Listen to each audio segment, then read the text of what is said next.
Ang mga Indiano, majority sa kanila ay mas inuuna ang pamilya kesa sa asawa. Ayan ha, ayan.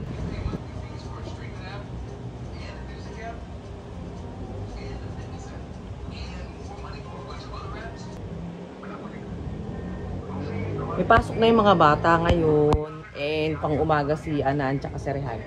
So, tahimik yung buhay namin ni Imran hanggang 12 o'clock. Ayan. And, andito siya.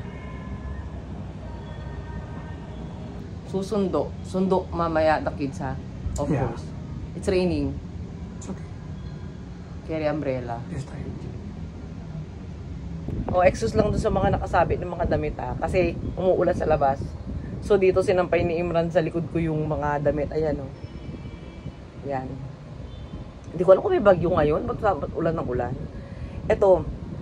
Kapag Indiano ang asawa mo o makakapangasawa ka ng Indiano or may fiancé kang Indiano, may boyfriend kang Indiano, ito ang dapat mong tandaan bilang isang Filipina na asawa ng isang Indiano. Ang mga Indiano, majority sa kanila ay mas inuuna ang pamilya kesa sa asawa. Ayan ha, ayan. Pero, syempre, nakadepende pa rin yun sa magiging asawa yung Indiano. Ito sinasabi ko lang para hindi kayo ma-culture shock, especially tayo mga Filipina. Ako naman ay magpo 14 years na kaming kasal ni Imran. Tama ba? 2011 eh. Yan. Yan. Dumaan din ako sa mga ganyang bagay, yung part ng buhay namin na talagang todo adjust ako. Yung lalo na nung nabubuhay pa ang mother-in-law ko, ayan. Actually, sa mother-in-law ko, wala naman ako naging problema kung siya unahin ng asawa ko. Kasi, mas okay sa akin yun. Kasi malapit talaga ako sa mother-in-law ko. Ang hindi ko lang nagugustuhan sa asawa ko minsan before, yung minsan, mas feeling ko, inuuna pa niya yung mga kapatid niya kesa sa akin. Which is, habang tumatagal, nare-realize ko na mas okay pala yung ganong kultura and mas dapat maging mas malawak yung pangunawa natin. Alam nyo, nakatulong din yung naging Muslim ako sa sarili ko na na mas inuuna talaga yung pamilya. Pero, eto ha, kahit ganon,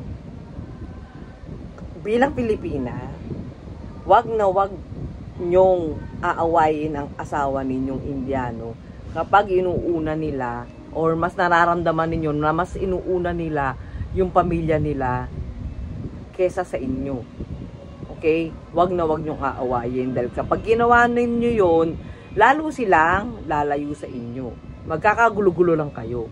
Alam nyo, na-realize ko na okay din pala yung ganong sitwasyon, ganong setup, ganong tradisyon, ganong kultura bilang isang Indiano. Nung nagkaroon kami ng anak, na ko talaga, na-appreciate ko yung paano sila as family. Ngayon, hindi na yung mula nung nawala yung mother-in-law ko. Parang, nag-lesson.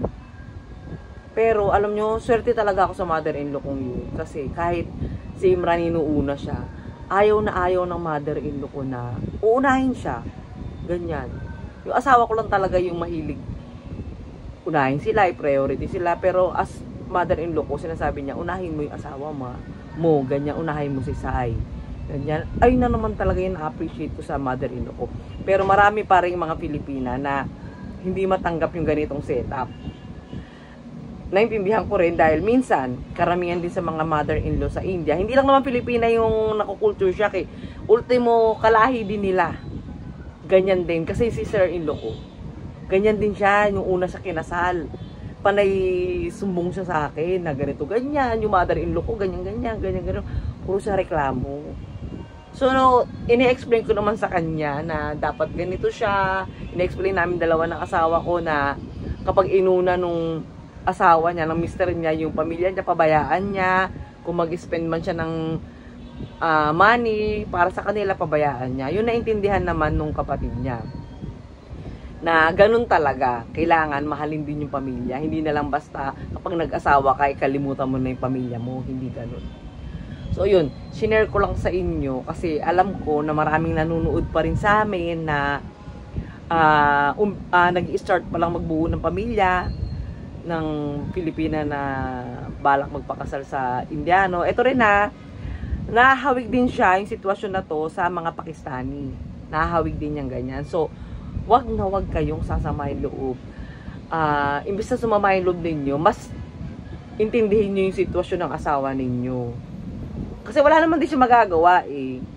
Kasi alam nyo, in the end, kapag naman kayo yung problema, nandyan din yung pamilya niya para tulungan kayo. Sinasabi ko sa inyo, kasi talaga nagtutulungan ang isang pamilya sa India. Talaga silang nagtutulungan sila. Iba talaga yung nila pamilya. Ang tradisyon ng pamilya sa India, ibang-iba talaga kaysa dito sa Pilipino. Sa mga Pilipino. Sila talaga nagdadamayan magpapamilya. So, ikaw, bilang bagong salta sa pamilya nila, huwag mo namang i-implement yung nakagisnan mo sa Pilipinas, yung nakalakihan mo sa Pilipinas, i-implement mo dun sa pamilya ng asawa mo. Dahil magkakagulo talaga kayo.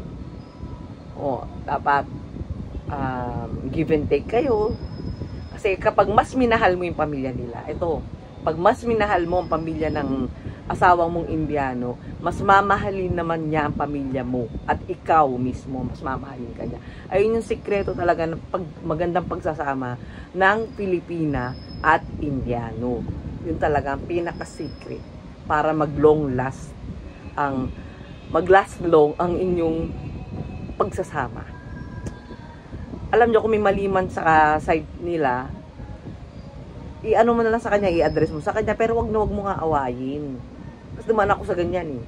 Kasi pag inaway mo, lalo kanyang kakainisan. Ako, pinabayaan ko lang siya. Tapos siya na rin yung nakarealize. Wala namang mali, pero may mga realization siya na, oo, tama nga naman, sumusobra na siya. Parang gano'n. Parang nababypass na ako, ganyan. So yun, shinare ko lang mga be. Share natin, Arabic shawarma. Ayun yung mga ingredients. Ito, ginawa ko to. Yan. Pita bread. Tapos yung ating garlic mayo. Ayan.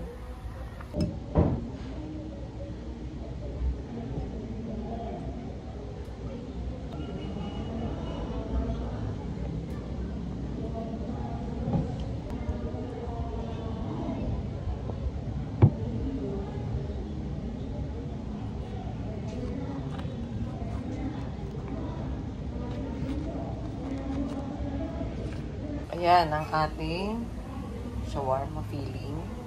Chicken shawarma. Ayan na ang ating shawarma. Arabic shawarma yan mga be. Yan. Ano? Bismillah.